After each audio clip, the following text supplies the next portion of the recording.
YM6 news కి స్వాగతం. Cantonment నియోజకవర్గంలో 14 కుటుంబాలకు మంజూరు అయిన CMRF చెక్కులను కంటోన్మెంట్ ఎమ్మెల్యే శ్రీ గణేష్ ఆదివారం పికెట్లోని ఎమ్మెల్యే క్యాంపు కార్యాలయంలో లబ్ధిదారులకు పంపిణీ చేశారు.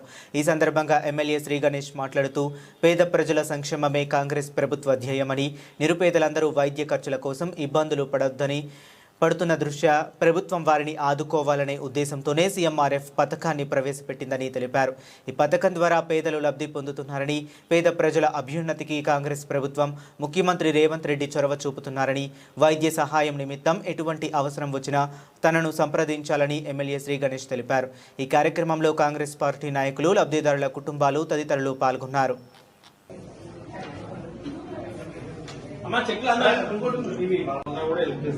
ఇంకో విషయం కూడా మీ అందరికి చెప్తుంది ఏంటంటే టీమ్స్ కు పోతే మీకు ముందే పైసలు వస్తాయి. ఇప్పుడు ఎట్లయితే సీఎం రిలీఫ్ ఫండ్ వస్తుంది కదా, ముందు మీకు ఎల్ఓసి కూడా వస్తుంది. ఏమైనా అయినప్పుడు మీరు చెప్పండి, టీమ్స్ పోతే బెటర్.